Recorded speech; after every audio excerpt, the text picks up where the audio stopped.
But in Aqidah, we must know the proofs. This is the importance of the subject of Aqidah. Shukran, Tasali. Yeah. Shukran, Imam. In fact, the whole topic of Aqidah and Tawhid are so close that one can almost say that your Aqidah depends on your understanding of Tawhid. And often it's been a subject that's been sadly neglected by many of the previous ulama, especially here in the Western Cape. It's an area that people were told rather to avoid than to actually make effort in understanding. But we are not going to go further in that now. We will move on to the next Sifaat. I just want to add that for me to ask a question is very difficult. I've become emotional because we have been trained and taught not to question and just believe. So it's very hard to ask questions. Yes. I still come from that generation. You don't ask.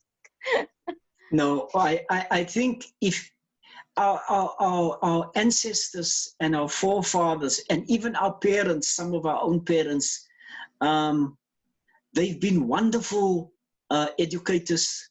But if there was one area where they actually fell short, as far as I'm concerned, then it was this area, that they stopped us from asking questions, and we were instructed to believe.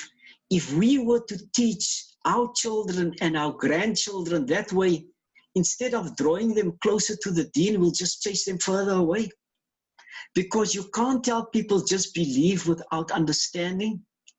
So I want to say, whatever may have happened in your life, Aisha, here in these sessions, we encourage people to actually ask questions, because all the ulama, all the notable luminaries of our deen were people who questioned profusely. They questioned to the point where some of them, let me not go into that, but questioning is a fundamental tool to use to actually gain more knowledge and more understanding. So inshallah, we will encourage you and not prevent you from asking any questions. Inshallah. Okay, so we're going to go on to the next area, which is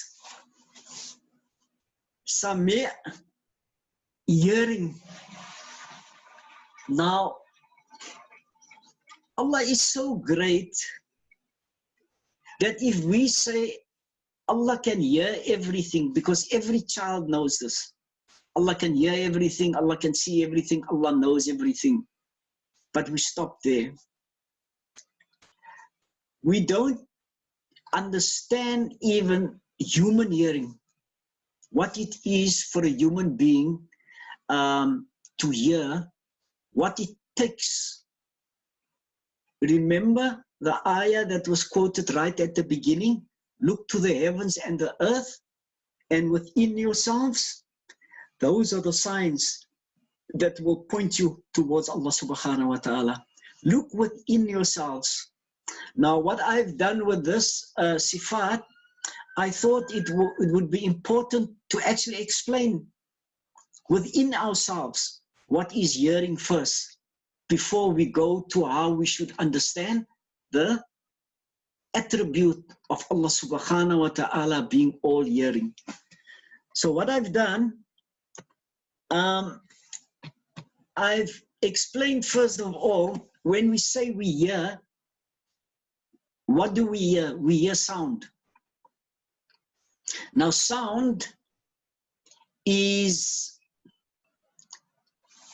when the air, it's difficult. If you actually understand that even your very hearing now is that as you're sitting and you're listening to what is being said,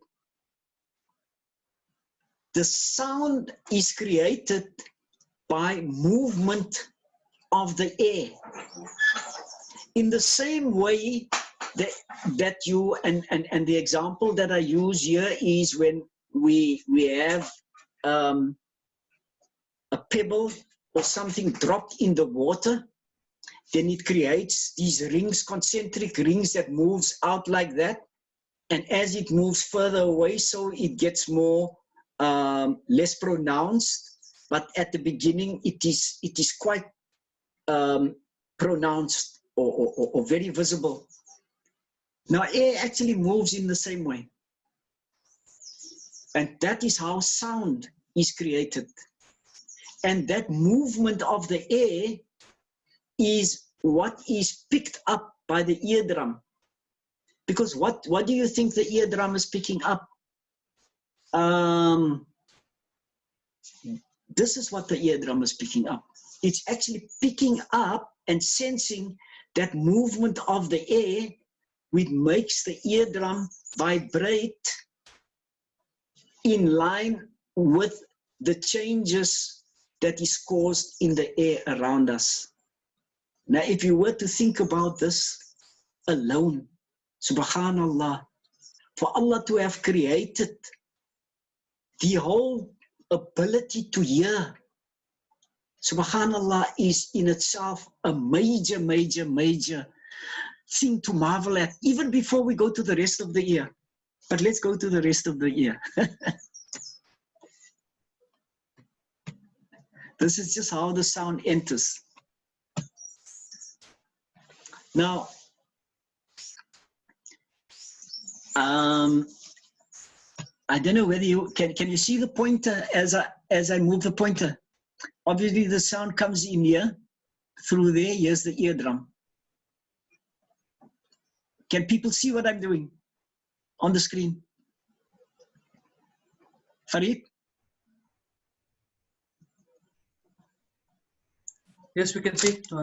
Okay, so this is the eardrum. So the air moves back and forth like these waves and hits the eardrum, and the eardrum vibrates.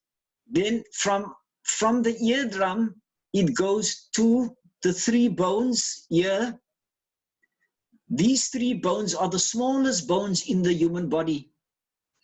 And they vibrate in the same way that the eardrum is vibrating. So as the eardrum vibrates, it moves these bones, and they have an amplification effect.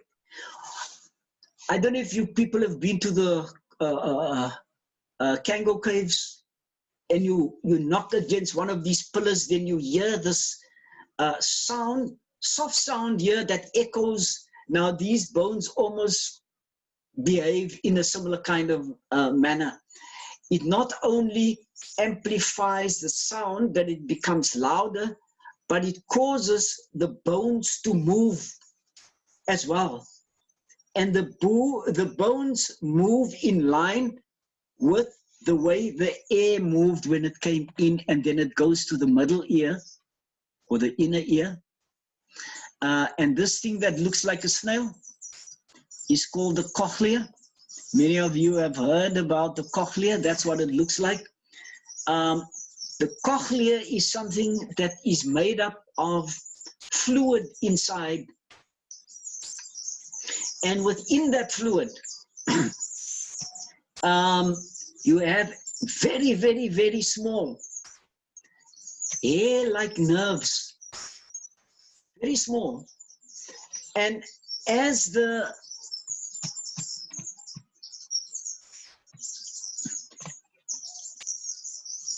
air comes and it moves over these hair-like nerves, it moves like that, over that, and causes that movement.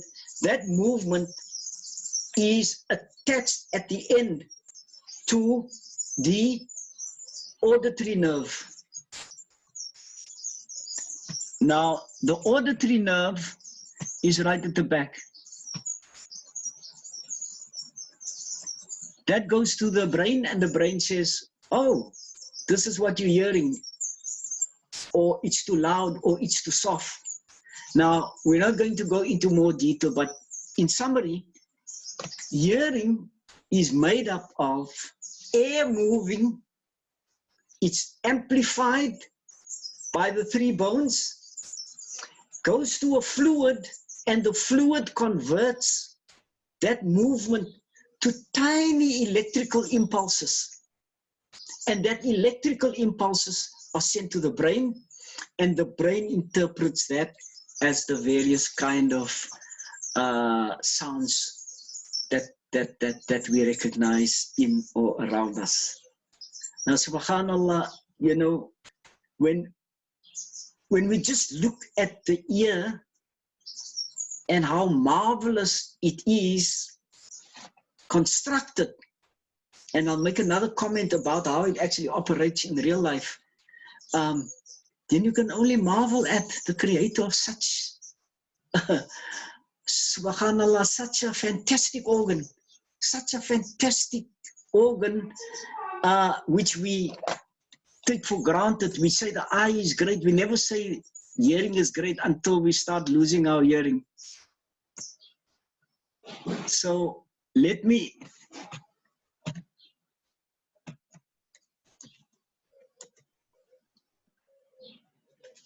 there's just this one small point to say that we can't hear every movement in the air.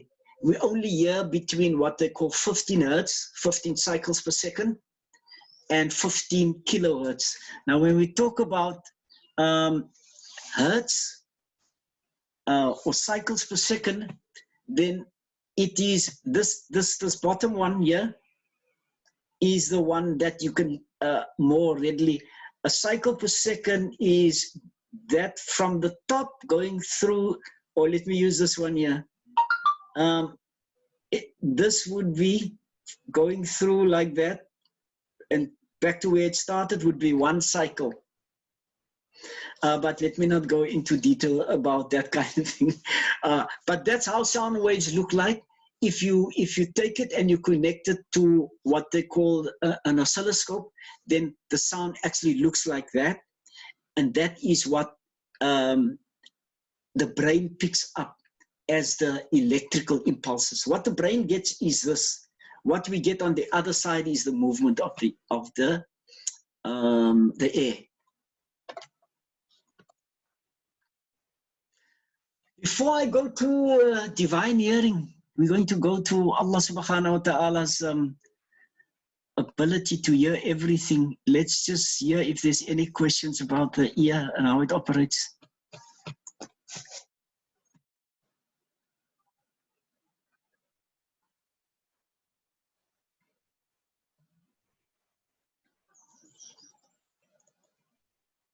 Is there anything anyone wish to say or comment or ask? I'm just amazed. Subhanallah. Yes. I think you probably... proof in itself. Yeah, you're probably capturing what everyone is who's not aware of how the ear operates. You're probably capturing that kind of feeling about how great the ear is. How can anyone say that we came about because of by accident? Impossible. Allah. Such mechanics, such designs to happen by accident. Subhanallah. It's all right. Okay, so what we are going to do now, we're going to go to, if we talk about the Allah subhanahu wa ta'ala being all hearing, then the first thing to understand is that Allah subhanahu wa ta'ala hears and understands everything without ears or a brain. Now that might sound, how can one make a statement like that? Does it sound like that?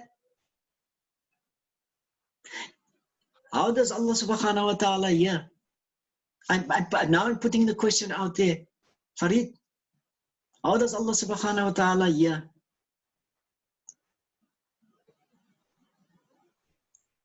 Divine hearing. What does that Doesn't mean? need an organ.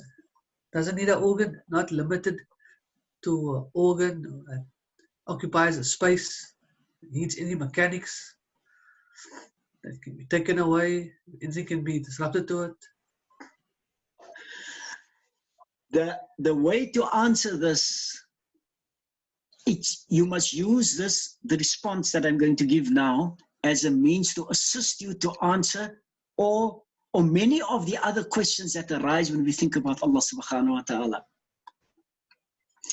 We said in the previous Sifaat of Allah is unlike anything in creation. Allah does not have dimensions. And the important one, here it comes.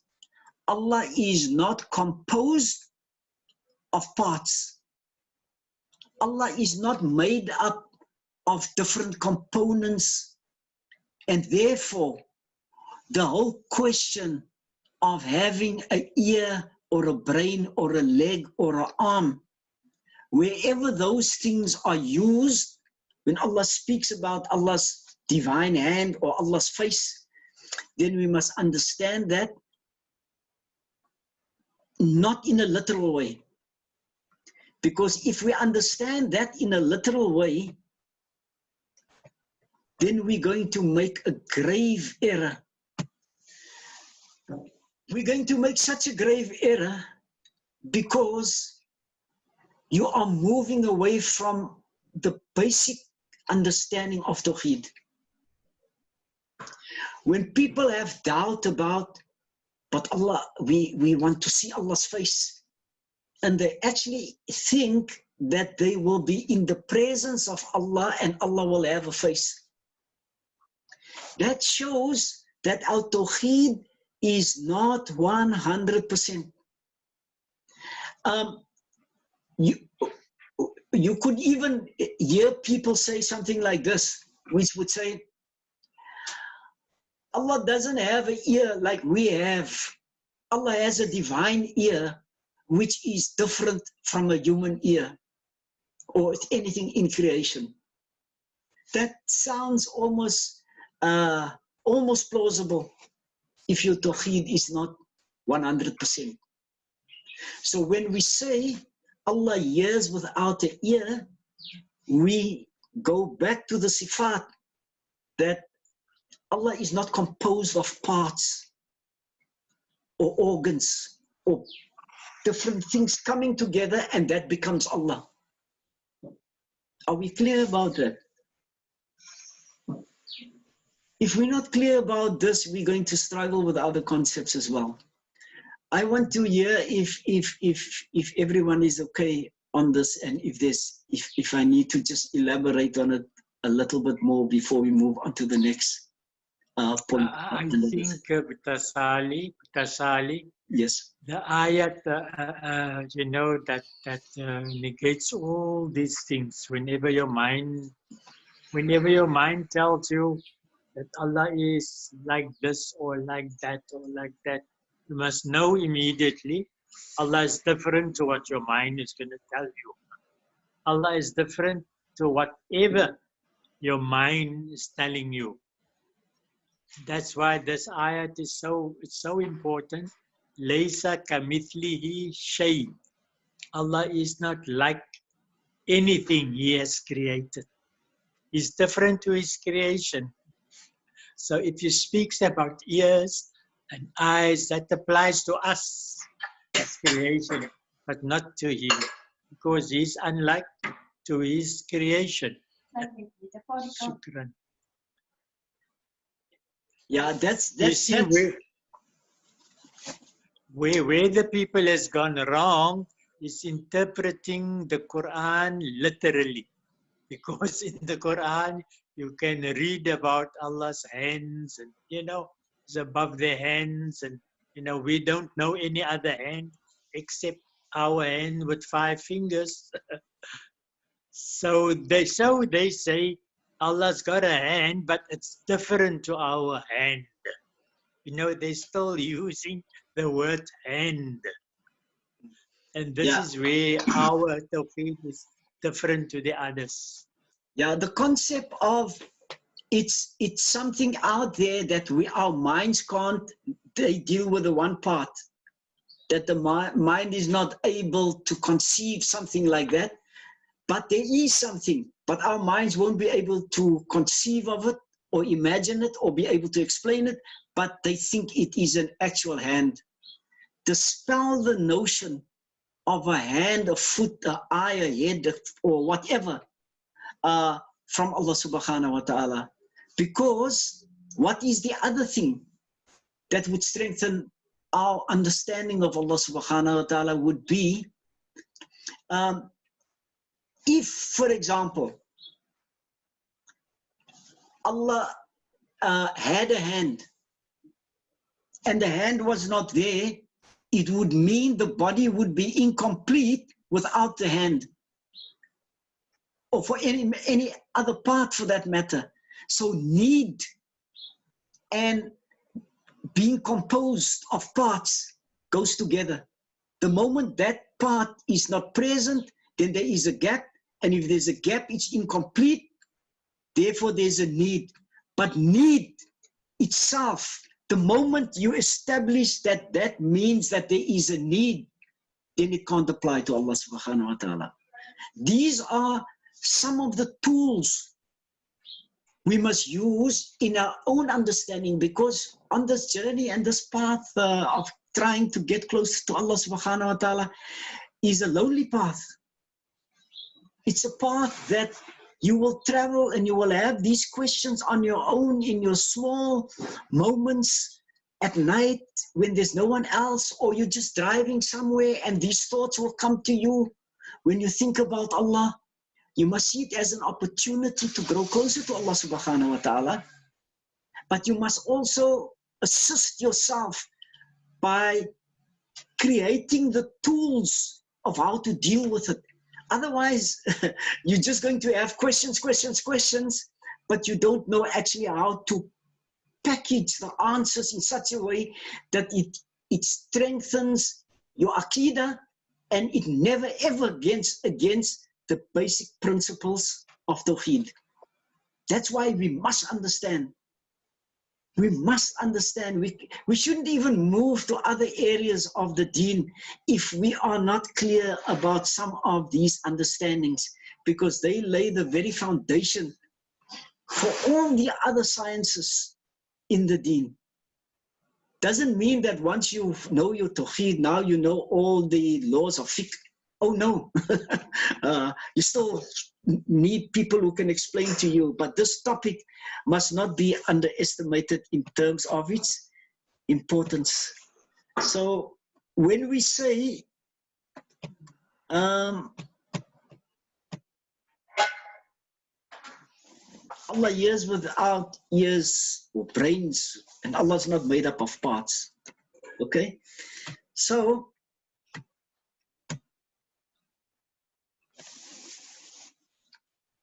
when we talk about sound, if it's too loud, our ears can't cope.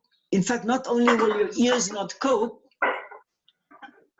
somebody's microphone is on.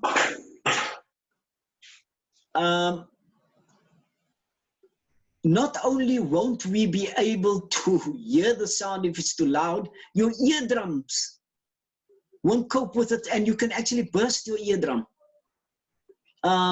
So the human ear has very definite limitations. And as we said, we can only hear between 15 cycles and 15,000 cycles. That's the average range within which the human being can hear. Allah can hear anything. Nothing is too loud, nothing is too soft, nothing is too far away, and nothing is too close. Allah subhanahu wa ta'ala hears every single thing. And as one of the scholars said, Allah subhanahu wa ta'ala can hear the footsteps of the ant in the Amazon jungle. Subhanallah. Allah subhanahu wa ta'ala can hear the footsteps of an ant in the Amazon jungle.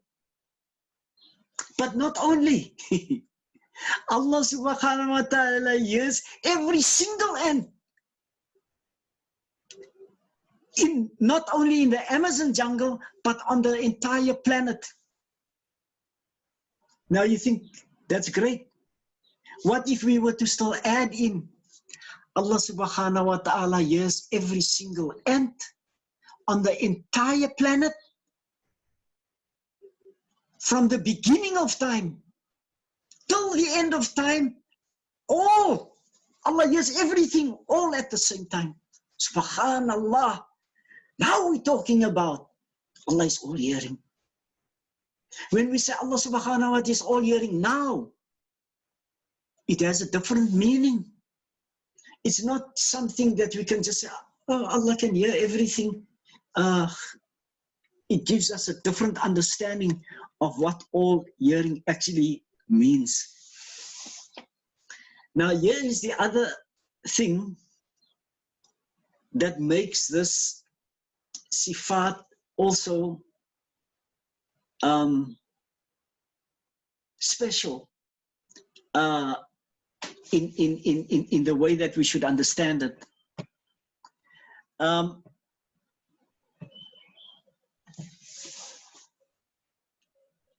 If I'm not speaking,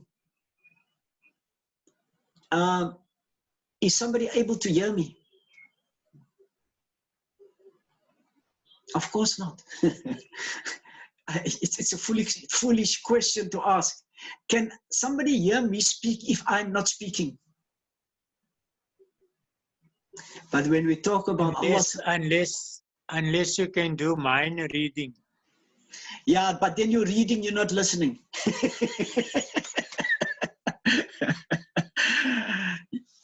When we talk about Allah subhanahu wa ta'ala, Allah subhanahu wa ta'ala, time never applies. Remember what we said earlier?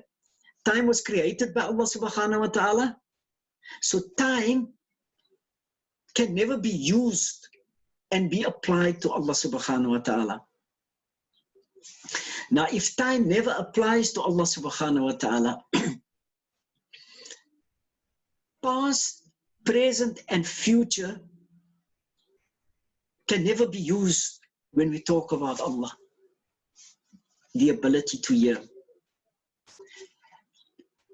Allah subhanahu wa ta'ala can hear what you have said, what you are going to say, and what you are saying, not only all at the same time, but before you were even born. Before you were even born, Allah could hear exactly what you are going to say from the beginning of your life till the end of your life. Why?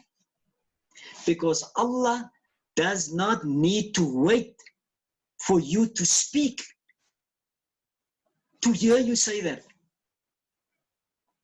Listen to what I'm saying.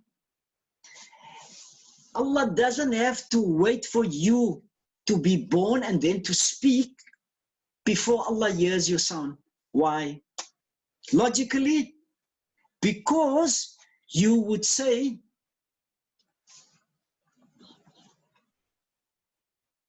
the speaking happens now, and then if we use a human example, somebody is speaking, and because that person is speaking, I am able to hear. Before that person speaks, I must wait.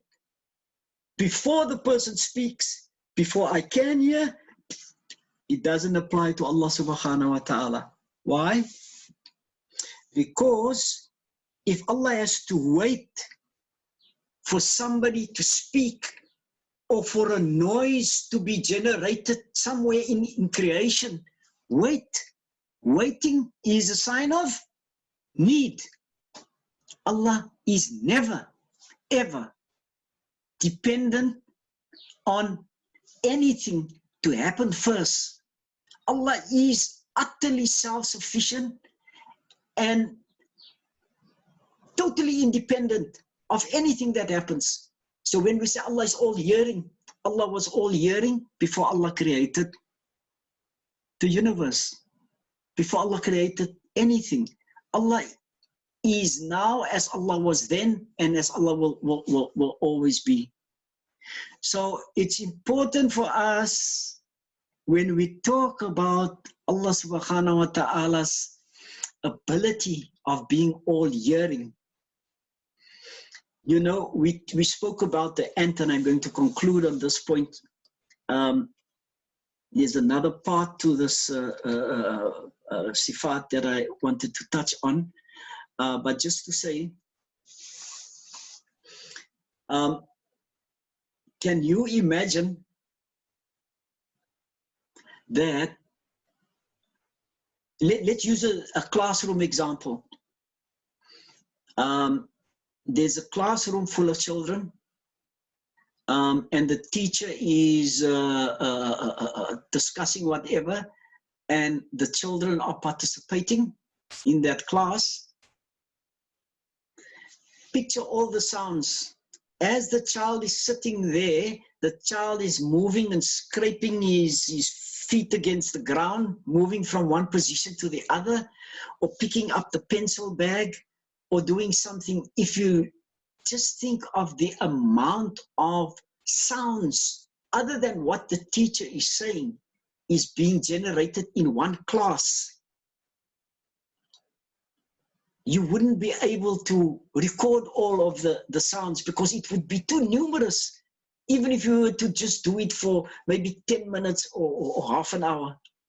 Now, what if you were to take that, everything that's being said and done in that classroom, and you take it for the school, or you take it for all the schools, and then you say every sound that's being generated, that Allah subhanahu wa ta'ala is able to hear, that every sound that's generated in the workplace, that's generated at home, in the school, in the jungle, in the animal world, the plant world, that every single sound, Allah subhanahu wa ta'ala hears every single sound, all at the same time. All at the same time. Why do we say that? Why can we say that with confidence? Allah hears every single sound, all at the same time. Why can we say that with confidence? Because Allah is never in need. If time had to elapse first, that would mean that Allah is in need of time passing before Allah can hear. And Allah is never dependent or reliant on anything that emanates from creation at all. Before I hand over and ask for the last round of comments or questions, let me just say what was going to be the next area that we were going to touch on. We've covered the divine Sifaat, but I felt, and we're going to do this next at the next session, it's pointless understanding Allah subhanahu wa ta'ala Sifaat, and it doesn't make us better people, because Allah doesn't need it. So we understand Allah better, but we are the same disobedient, careless people that we were before. We've not benefited from the knowledge. So every Sifaat is supposed to assist us to become better people. And emulating is just another big word for to copy, to imitate the Sifaat. How do we imitate the Sifaat? You can never imitate the Sifaat the way it applies to Allah subhanahu wa ta'ala being all hearing, but how do we then use our hearing in a way that makes us better people, and that the knowledge that we've gained about Allah subhanahu wa ta'ala's divine hearing assists us to carry out our function and the ability to hear in a different way that actually draws us closer to Allah subhanahu wa ta'ala and makes us better people. I want to sure, stop at this point and ask, we're going to take just the final round of questions and comments before we end off, and I'm going to throw the floor open. Even if people understood certain things and they want to share it, that's fine. If it is that you want to ask a question for clarity, that's also fine. We don't have all the answers, but what we don't know, we'll try and get the answers for you, inshallah. So I'm throwing the floor open. Sidi Khalid, is there any comment or issue you want to raise? Is Sidi Khalid still on the, I think he's left with the Salie. Oh, he may have left, yeah. Okay, that's fine. Okay. Because he mentioned that the reception is bad there in Botswana. Okay. I think that's the reason why I left. Okay. Yes, with the Salie, I just wanted to say another way of having a good understanding of the Sifaat is to have an understanding of the what you call it, the different what's the word now, to get your wujud, wajib, your wajib sifat, your salbiya sifat, your ma'ani sifat, and your ma'nawiya sifat, right? So now we're busy doing the ma'ani, right? But all the ma'ani is dependent on the salbiya. Because if you're going to say Allah hears, His hearing is without beginning, without ending. So without beginning, without ending, that is from the salbiya. So the salbiya would explain the ma'ani and so forth. So it just makes yourself, you can think more positively in trying to understand the sifat, because all your ma'ani is going to be dependent on the salbiya, because salbiya tells you Allah is without beginning, without end, wahdaniyah, no parts, so it's covered in the previous sifat in the salbiya. I don't know if I make sense. Yeah, no, you make a lot of sense, except I forgive you and we all forgive you, and we ask Allah to forgive all of us if we use certain words that unintentionally to describe something. Allah knows what's in our hearts, but nothing about Allah subhanahu wa ta'ala is dependent on anything.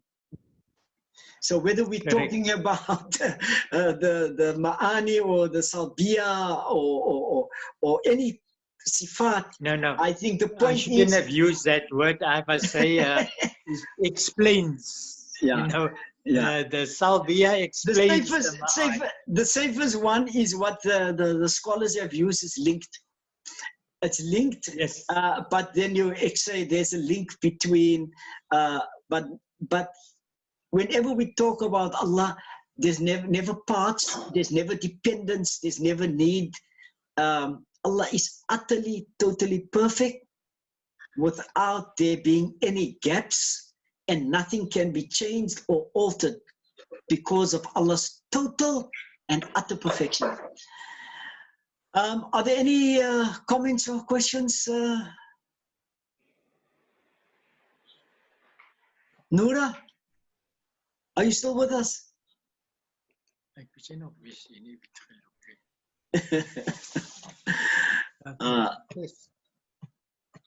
Okay, no, it's fine. I think we can conclude now. If there's no further, Farid, anything you wish to say in conclusion? Farid is also left. Okay, now I think most people would have left now. There's another Salie. Ja, nee, die Boeta Salie is Eke. No, but it's not you, the host. And there's another one. No, that's my phone. Okay. It's so that I can see, who's what you sing. Otherwise, the technology confuses me. Okay. But Imam, make dua for us, Imam, so that we can conclude. Inshallah. بسم الله الرحمن الرحيم الحمد لله رب العالمين والصلاة والسلام على أشرف المرسلين سيدنا مولانا محمد وعلى آله وصحبه أجمعين سبحانك لا علم لنا إلا ما علمتنا إنك أنت العليم الحكيم ربنا زدنا علما وارزقنا فهما اللهم ارحمنا ارحم والدينا ارحم أولادنا ارحم أقربائنا ارحم أصدقائنا وارحم إخواننا في الله واشفي مرضانا وارحم موتانا وارحم أمة محمد صلى الله عليه وسلم ربنا آتنا في الدنيا حسنة وفي الآخرة حسنة وقنا عذاب النار وادخلنا الجنة مع الأبرار يا عزيز يا غفار يا رب العالمين ربنا تقبل منا بسر سورة الفاتحة بسم الله الرحمن الرحيم الحمد لله رب العالمين الرحمن الرحيم مالك يوم الدين إياك نعبد وإياك نستعين اهدنا الصراط المستقيم الصراط الذين أنعمت عليهم غير المغضوب عليهم ولا الضالين آمين وصلى الله على سيدنا محمد وعلى آله وصحبه وسلم تسليما كثيرا سبحان ربك رب العزة عما يصفون وسلام على المرسلين والحمد لله رب العالمين. شكرا everybody. السلام عليكم ورحمة الله وبركاته.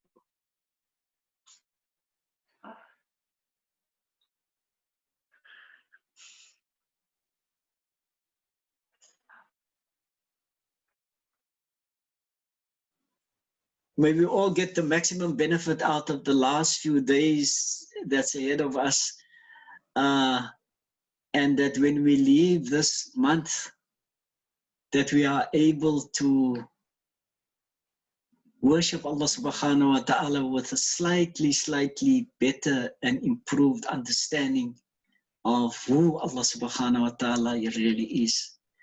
I'm going to leave it on that note and wish you well. Sunday might be Labarang, eh? Is there a possibility that Sunday might be Labarang?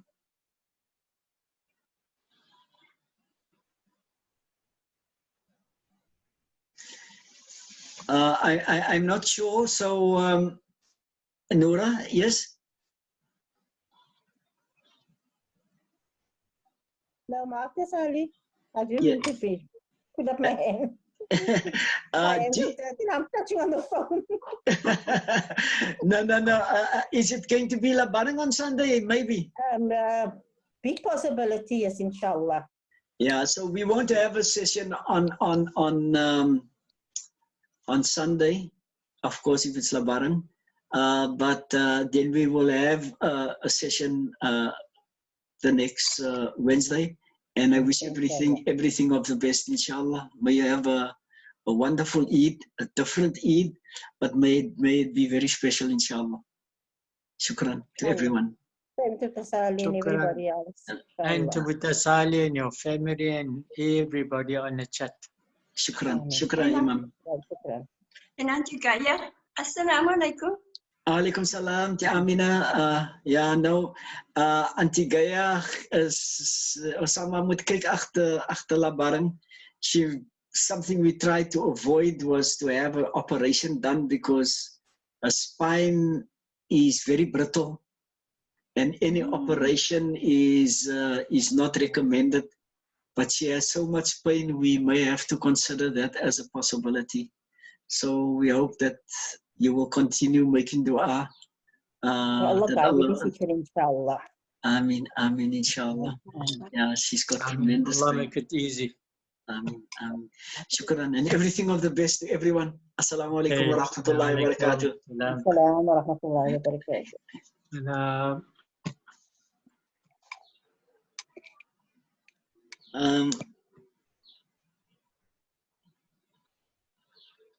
I just